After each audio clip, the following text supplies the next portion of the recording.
Namatay ang akong papa tungod sa akong pagkapilingera. Maayong adlaw kanimo DJ Sam ug sa imo mga suking tigpaminaw. Ako si Jessica, 35 anyos ug nagpuyo dinhi sa Davao Region. Naana ko'y bana karon DJ Sam ug naana pud ko'y anak. Pero naa ko'y i-share nga istorya nga bisan unsaon di gyud nako makalimtan. Hangtod karon no mukusi gihapon siya sa ako ang dughan. Ug wa ko masayo DJ Sam kung paunsa nako pag move on. Bata pa lang ko DJ Sam, wa na nga akong inahan. Ingon gani nila no, gamay pa daw ko. Gibiyaan naman daw ko ni mama. Naluoy si Lola sa amo ang duha ni Papa DJ Sam. Maong gikup-kup mi niya. Si Lola, siya ang mama sa akong inahan.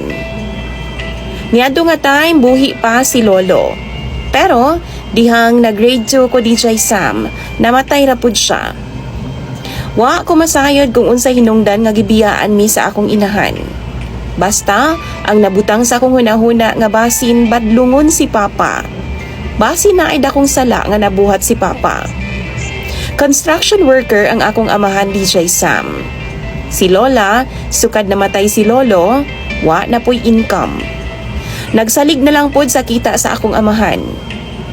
Ang tinuod ana no, palangga man kayo ko sa akong apuhan ug amahan. Pero sa una, wa na ako na na-appreciate. Maluho ko DJ Sam. Gusto na ako, sabay ko sa panahon. Sa henerasyon.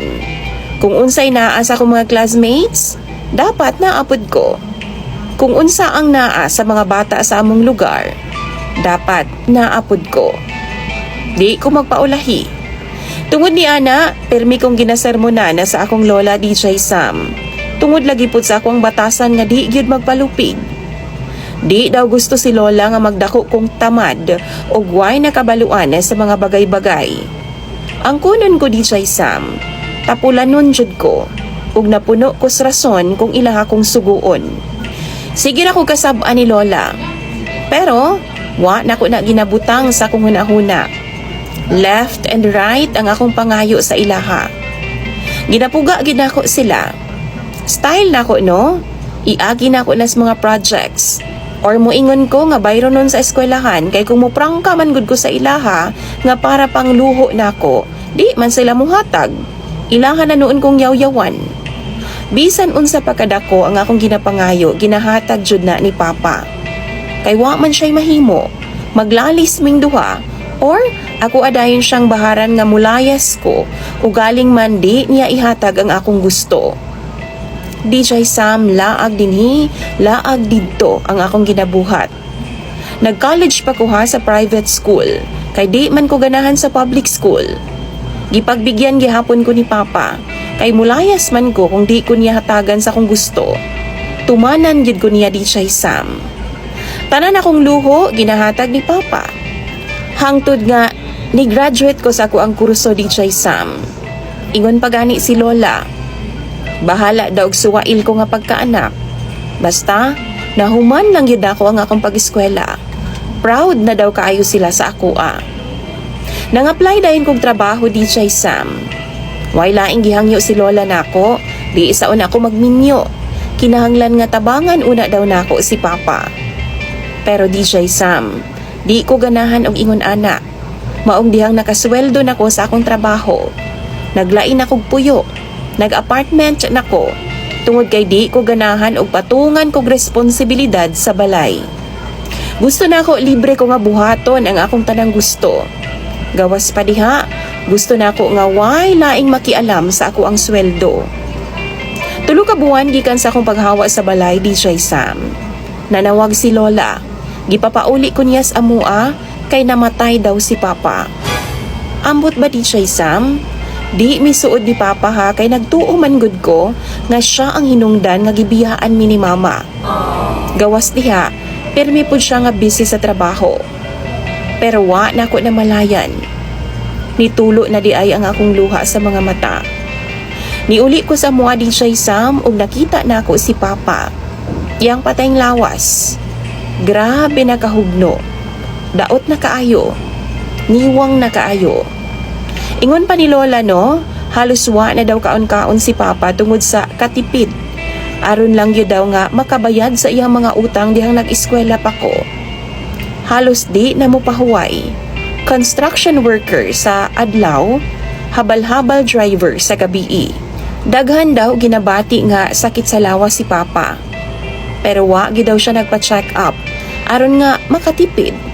Why adlaw nga di daw ko mahinumduman sa akong amahan DJ Sam. Dihang mibiya ako sa ilaha.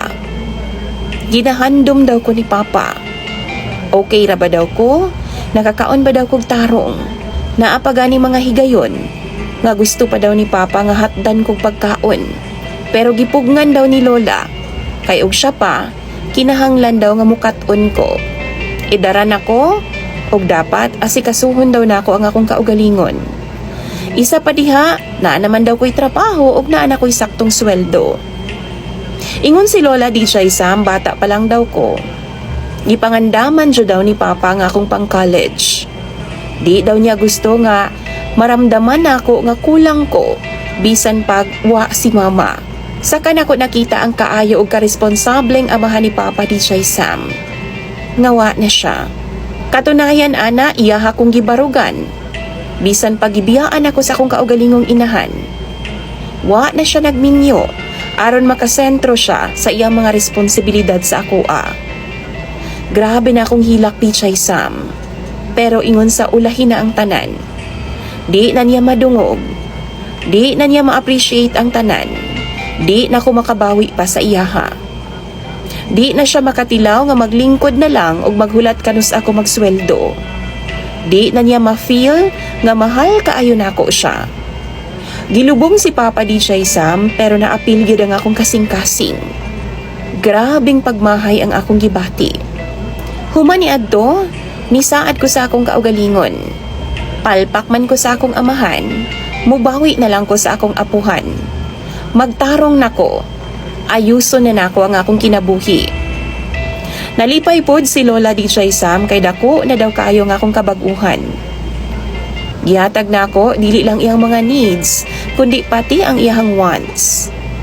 Tanang ikalipay niya, tanang wa niya maagian ni adtong panahon nga nag-eskwela pa ko. Arang-arang ang akong sweldo DJ Sam. Nadaanan nako si Lola sa mga outings, nakaadto miglain-laing lugar samtang kaya pa niya.